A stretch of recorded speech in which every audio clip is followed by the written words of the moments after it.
ان اللہ یحب المتوکلین، بے شک اللہ توکل کرنے والوں سے محبت فرماتا ہے۔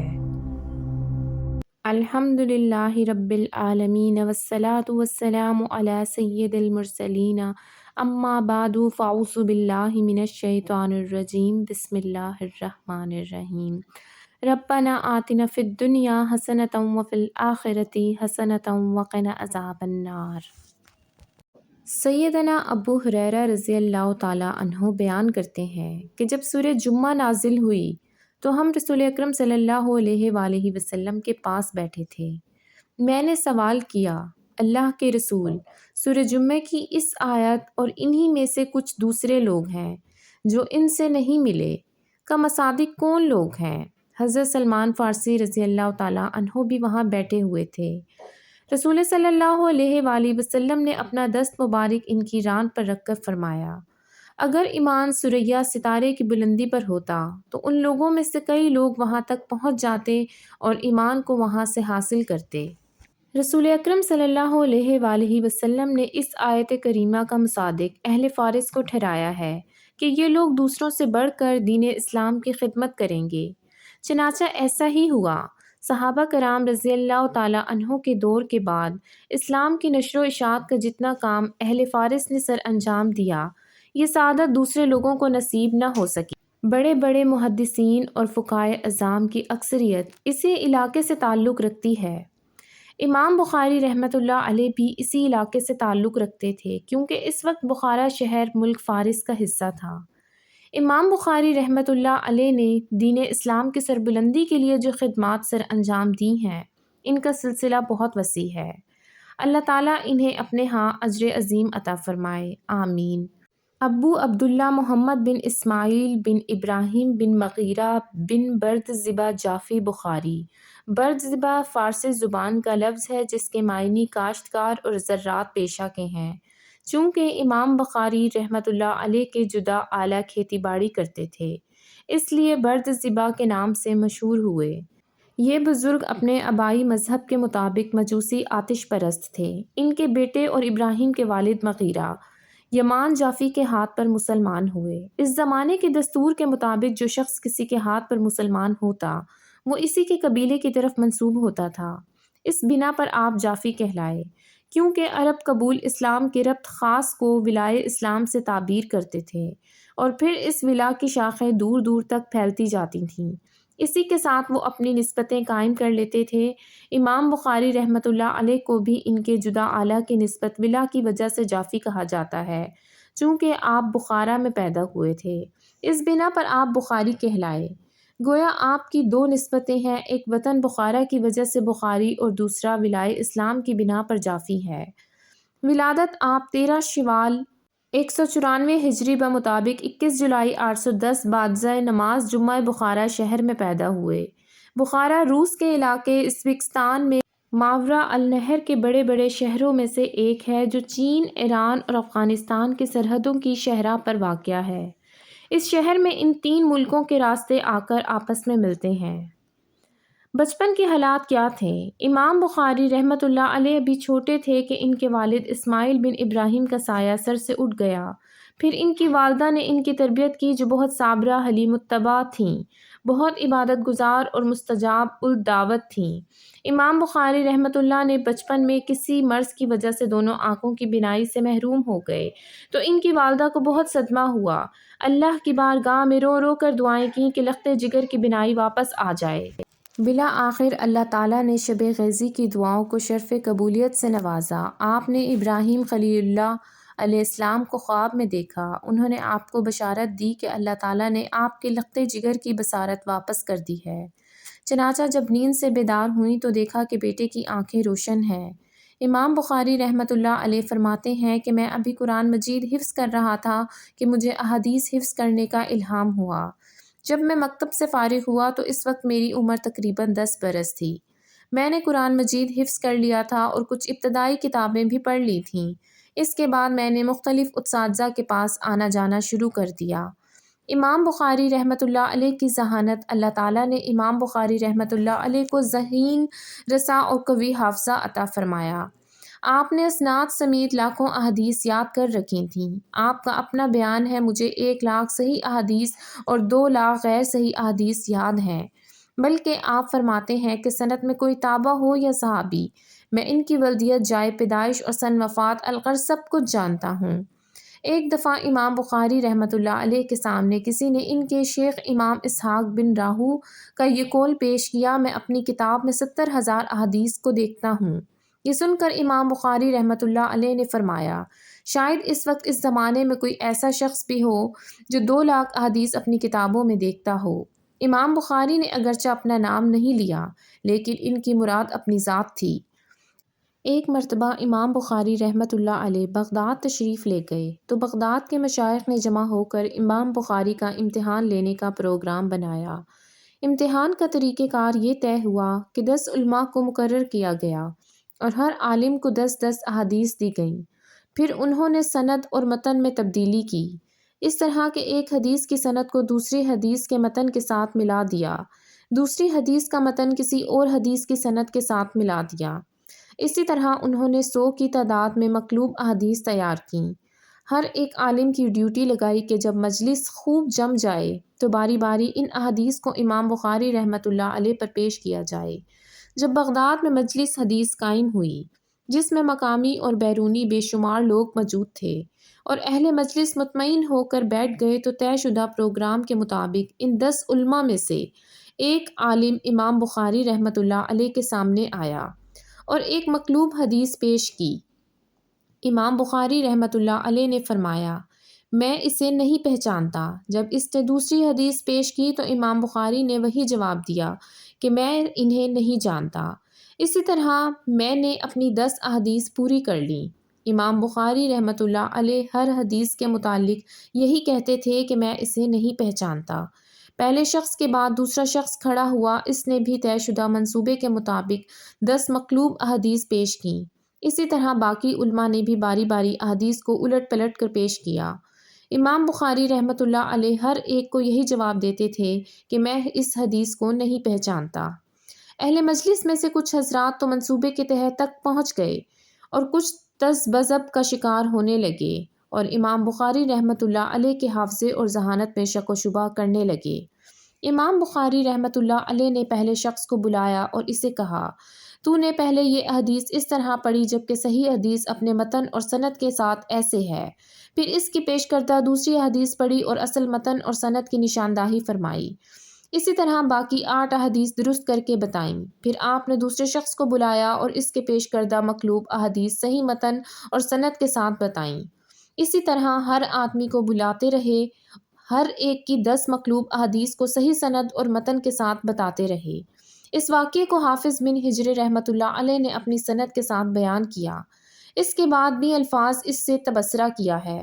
اس واقعے کو سننے کے بعد انسان امام بخاری رحمۃ اللہ علیہ کے حافظے کا سکہ تسلیم کر لینے پر مجبور ہو جاتا ہے، لیکن اس مجلس میں 100 صحیح احادیث کا بیان کر دینا کوئی تعجب انگیز بات نہیں، بلکہ تعجب حیرت کی بات تو یہ ہے کہ آپ نے مقلوب شدہ 100 احادیث کو صرف ایک دفعہ سن لینے کے بعد انہیں اسی ترتیب کے ساتھ یاد کر لیا اور اس مجلس میں انہیں دہرا دیا۔ حافظ ابن حجر رحمۃ اللہ علیہ نے بھی اس سے ملتا جلتا واقعہ بیان کیا ہے۔ بہرحال امام بخاری رحمۃ اللہ علیہ حفظ احادیث، تیزی ذہن، وقت نظر، کثرت فقاہت، علل احادیث کی وسیع و معرفت و اسنید، قوت حافظہ اور ملکہ اجتہاد و استنباط میں اپنی اعلیٰ مثال تھے۔ رحلت بخاری، محدثین کی اصطلاح میں رحلہ اس سفر کو کہا جاتا ہے جو حدیث اس کی سند اعلیٰ حاصل کرنے کے لیے کیا جاتا ہے۔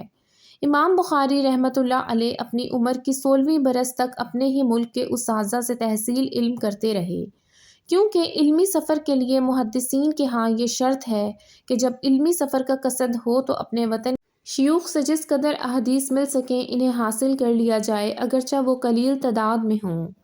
امام بخاری رحمۃ اللہ علیہ نے سب سے پہلے علاقہ حجاز کا ارادہ کیا، جو کہ علوم شریعت کا ماوی اور رسول اکرم صلی اللہ علیہ وآلہ وسلم کا مسکن اور نزول وحی کا مقام تھا، نیز وہ مرکز اسلام اور جملہ صحابہ کرام رضی اللہ تعالی عنہ کی جائے سکونت تھا۔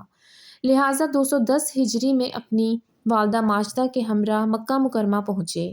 اس وقت مکہ مکرمہ میں جن شیوخ کی درسگاہیں ممتاز تھیں اور جو لوگ ایمان و فن و مرجع خلائق تھے، مکہ مکرمہ میں حصول علم سے فراغت کے بعد امام بخاری رحمۃ اللہ علیہ نے مدینہ طیبہ کا رخ کیا اور 212 ہجری میں مدینہ طیبہ پہنچے۔ وہاں جن اہل علم کا چرچا تھا اور جو لوگ درس حدیث تھے، ان میں سر فہرست حسب ذیل شیوخ ہیں جن سے امام بخاری رحمۃ اللہ علیہ نے علم حدیث حاصل کیا۔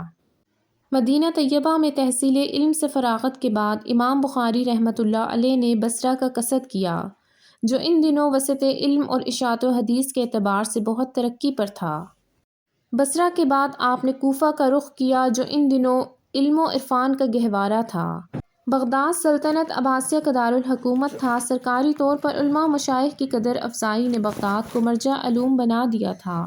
وہاں ہر طرف سے اہل کمال جمع ہو گئے تھے۔ امام بخاری رحمۃ اللہ علیہ نے حصول علم کے لیے بغداد کا کئی مرتبہ سفر کیا۔ امام بخاری شام بھی گئے۔ امام بخاری حصول علم کے لیے مصر بھی گئے۔ اسی طرح آپ نے جزیرہ کا سفر کیا۔ واسط میں حسان بن حسان، حسان بن عبداللہ اور سعید بن عبداللہ سے احادیث حاصل کیں۔ امام بخاری رحمۃ اللہ علیہ فرمایا کرتے تھے کہ میں نے صرف انہی شیوخ سے حدیث لی ہیں جو ایمان میں کمی بیشی کے قائل تھے اور اعمال کو جزو ایمان خیال کرتے تھے، جیسا کہ صحابہ کرام رضی اللہ تعالیٰ عنہ اور تابعین اعظام کا موقف تھا۔ امام بخاری نے بے شمار مشائخ سے کسب فیض کی۔ وہ خود فرماتے ہیں کہ میں نے 1080 شیوخ سے احادیث لکھی ہیں اور وہ سب کے سب محدث تھے۔ حافظ ابن حجر رحمۃ اللہ علیہ نے امام بخاری کے اساتذہ کو 5 طبقات میں تقسیم کیا۔ پہلا طبقہ، اس طبقے میں وہ شیوخ شامل ہیں جنہوں نے آپ کو تابعین کے واسطے سے احادیث سنائی، جیسا کہ امام بخاری کے استاد محمد بن عبداللہ انصاری ہیں۔ امام بخاری رحمۃ اللہ علیہ کے بہت سے اساتذہ ایسے ہیں جو تابعین سے احادیث بیان کرتے ہیں۔ مشائخ بخاری میں یہ اعلیٰ طبقہ ہے۔ دوسرا طبقہ، اس طبقے میں امام بخاری رحمۃ اللہ علیہ کے وہ شیوخ شامل ہیں جو طبقہ اولیٰ کے ہم اثر تو ہیں لیکن ثقافت تابعین سے ان سماع ثابت نہیں، مثلاً آدم بن ایاس، ابو مسہر عبداللہ الاعلیٰ بن مسہر، سید بن ابی مریم اور ایوب بن سلیمان وغیرہ۔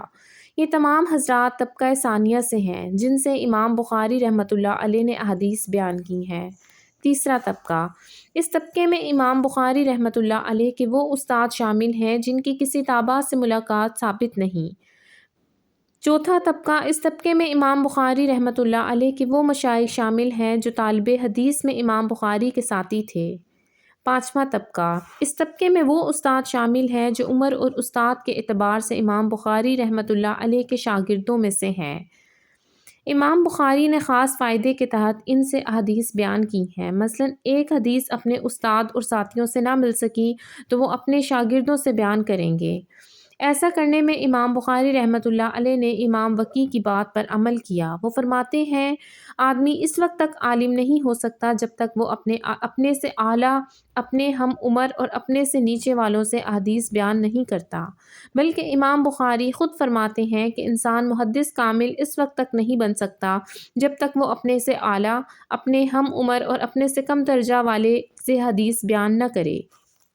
امام بخاری رحمۃ اللہ علیہ کے تلامذہ ہزاروں کی تعداد میں ہیں۔ امام بخاری کے شاگرد فربری کہتے ہیں، جن لوگوں نے آپ سے صحیح بخاری کا سماع کیا ان کی تعداد 90,000 ہے۔ امام بخاری رحمۃ اللہ علیہ سے روایت کرنے والوں کو ہم 3 طبقات میں تقسیم کر سکتے ہیں۔ پہلا طبقہ، اس طبقے میں وہ مشائخ شامل ہیں جن سے امام بخاری نے کسب فیض کیا۔ دوسرا طبقہ، یہ طبقہ امام بخاری کے ہم اثر مشائخ پر مشتمل تھا۔ تیسرا طبقہ، اس طبقے میں وہ تلامذہ شامل ہیں جن کا شمار بڑے بڑے حافظ میں ہوتا ہے۔ یہ وہ تلامذہ ہیں جنہوں نے براہ راست امام بخاری کے سامنے ثانوی تلمذ طے کیے۔ بلا واسطہ تلامذہ کی تعداد میں قیامت تک اضافہ اور آپ کے لیے صدقہ جاریہ کا سامان پیدا ہوتا رہے گا۔ امام بخاری فقہ فروع اور اجتہادی مسائل میں مروجع مسالک سے بالکل آزاد ہیں۔ مذاہب اربع میں سے کسی کی مخالفت یا موافقت کا انحصار تعصب یا عقیدت کی بنا پر نہیں بلکہ دلیل پر ہے۔ جیسا کہ صحیح بخاری کا مطالعہ کرنے سے معلوم ہوتا ہے، ہمارے پاس آپ کا مسلک معلوم کرنے کا واحد ذریعہ آپ کی تالیف صحیح بخاری ہے۔ اس سے معلوم ہوتا ہے کہ آپ کا مسلک درجہ ذیل آیت کریمہ کا آئینہ دار ہے۔ جو کچھ تمہارے پروردگار کی طرف سے تمہاری طرف نازل کیا گیا ہے، اس کی پیروی کرو، اس کے سوا اور دوستوں کی پیروی نہ کرو۔ اگرچہ کچھ حضرات نے امام بخاری کو شافعی یا حنبلی میں لکھا، لیکن یہ حقیقت کے خلاف ہے۔ آپ تحریک آزادی فکر کے علمبردار ہے، جیسا کہ درج ذیل مثالیں دی ہیں۔ شوافہ کے نزدیک جمعے کی ادائیگی کے لیے کم از کم 40 آدمیوں کا ہونا ضروری ہے۔ امام بخاری رحمۃ اللہ علیہ نے ان کی تردید کرتے ہوئے عنوان قائم کیا: جب لوگ نماز جمعہ کے وقت امام کو چھوڑ کر چلے جائیں تو امام باقی ماندہ آدمیوں کی نماز صحیح ہے۔ پھر اس کے تحت حدیث ذکر فرمائی کہ رسول اکرم صلی اللہ علیہ وآلہ وسلم نے 12 آدمیوں کے ساتھ نماز جمعہ ادا فرمائی، جبکہ تجارتی قافلہ آنے کی وجہ سے لوگ دوران جمعہ چلے گئے تھے۔ حناف کے ہاں جمعے کی ادائیگی متعدد شرائط ہیں، ان کے ہاں عام دیہاتیوں میں جمعہ جائز نہیں۔ امام بخاری رحمۃ اللہ علیہ نے اس موقف کی تردید بائی الفاظ عنوان قائم کیا: دیہاتیوں اور شہروں میں جمعے کی ادائیگی۔ پھر ایک حدیث کا حوالہ دیا کہ مسجد نبوی کے بعد پہلا جمعہ عبد القیس کی ایک بستی جواسی میں شروع ہوا، جو بحرین میں تھی۔ حنابلہ کا مشہور مسلک ہے کہ زوال آفتاب سے پہلے جمعہ جائز ہے۔ امام بخاری رحمۃ اللہ نے صراحت فرمائی کہ یہ موقف صحیح نہیں، اور تردید میں ایک عنوان قائم کیا: جب سورج ڈھل جائے تو جمعے کا وقت ہوتا ہے۔ پھر آپ نے اس کے تحت حضرت انس رضی اللہ تعالیٰ عنہ سے مروی ایک حدیث بیان کی کہ رسول اکرم صلی اللہ علیہ وآلہ وسلم زوال آفتاب کے بعد جمعہ پڑھتے تھے۔ مالکی حضرات کے نزدیک بارش کی وجہ سے جمعہ چھوڑ دینا جائز نہیں۔ امام بخاری نے اس موقف سے اتکاف نہیں کیا، بلکہ ان کی تردید میں ایک عنوان بائی الفاظ میں قائم کیا: بارش کی وجہ سے جمعے میں حاضر نہ ہونے کی رخصت ہے۔ اس کے تحت حضرت ابن عباس رضی اللہ تعالیٰ عنہ کا قول ذکر کیا کہ اگرچہ جمعے کی ادائیگی بہت ضروری ہے، تاہم بارش کی وجہ سے میں نہیں چاہتا کہ تمہیں مشقت میں ڈالوں اور تم مٹی اور کیچڑ میں لتھڑے ہوئے مسجد میں آؤ۔ امام بخاری نے متعدد تالیفات کی صورت میں اپنا علمی ترکہ امت کے سپرد کیا۔ ان تصانیف کی 2 اقسام ہیں جو دستیاب بھی ہیں، جن کا ذکر صرف مورخین نے کیا ہے۔ ابو حاتم وراق کہتے ہیں، میں نے امام بخاری رحمۃ اللہ علیہ سے عرض کیا: آپ نے اپنی تمام تصانیف میں جو کچھ ذکر کیا ہے وہ آپ کو یاد ہے؟ تو امام بخاری رحمۃ اللہ علیہ نے جواب دیا: ان تصانیف میں جو کچھ ہے ان میں سے کوئی چیز مجھ پر مخفی نہیں ہے، نیز میں نے تمام کتابوں کو 3 مرتبہ نصف کیا ہے۔ امام بخاری رحمۃ اللہ علیہ خود فرماتے ہیں کہ میں نے ان تصانیف میں 2 لاکھ سے زیادہ احادیث جمع کی ہیں۔ آپ اپنی تالیفات کے متعلق فرماتے تھے: مجھے امید ہے کہ اللہ تعالیٰ مسلمانوں کے لیے ان تصانیف میں برکت عطا فرمائے گا۔ ان تمام تصانیف میں جو قبولیت اور شہرت دو عام صحیح بخاری کو اللہ تعالیٰ نے عطا فرمائی، وہ دوسری کسی کتاب کے حصے میں نہیں آئی۔ دعا ہے کہ اللہ تعالیٰ امام بخاری رحمۃ اللہ علیہ کو اتنی عظیم محنت کا اپنے ہاں اجر جزیل عطا فرمائے اور ہمیں قیامت کے دن قدام حدیث میں اٹھائے۔ آپ نے 30 رمضان المبارک 256 ہجری بمطابق 31 اگست 817 عید الفطر کی رات بوقت نماز عشاء 62 سال کی عمر میں وفات پائی، اور عید کے روز ہی بعد نماز ظہر بستی خرطنگ میں دفن ہوئے، جو سمرقند سے 6 میل کے فاصلے پر ہے۔ چونکہ آپ کے جنازے پر لوگ بکثرت آئے، جس کی بنا پر سواری کی تنگی پیش آئی، اسی دن اسی بستی کا نام خرطنگ مشہور ہوا۔ امام بخاری کو دفن کرنے کے لیے جب قبر میں رکھا گیا تو مٹی سے کستوری کی طرح خوشبو آنے لگی۔ یہ خوشبو کئی دن تک آتی رہی۔ لوگ آپ کی قبر سے خوشبو والی مٹی اٹھا کر لے جاتے تھے، حتیٰ کہ قبر کے ارد گرد لکڑی کا جنگلہ لگا دیا گیا تاکہ وہ محفوظ رہیں۔ عبد الواحد بن آدم طواویسی کہتے ہیں کہ میں نے نبی اکرم صلی اللہ علیہ وآلہ وسلم کو خواب میں دیکھا۔ آپ نے صحابہ کرام رضی اللہ تعالیٰ عنہ کے ہمراہ ایک مقام پر کھڑے ہیں، گویا آپ کسی کا انتظار کر رہے ہیں۔ میں نے سلام کیا، عرض کیا: اے اللہ کے رسول، آپ یہاں کس کا انتظار کر رہے ہیں؟ آپ صلی اللہ علیہ وآلہ وسلم نے فرمایا: میں محمد بن اسماعیل بخاری کا انتظار کر رہا ہوں۔ مجھے چند دنوں کے بعد امام بخاری رحمۃ اللہ علیہ کی وفات کا پتہ چلا، تو میں نے دیکھا کہ ان کی وفات کا وہی وقت تھا جس وقت میں نے نبی صلی اللہ علیہ وآلہ وسلم کو خواب میں کسی کا انتظار کرتے دیکھا۔ سبحان اللہ۔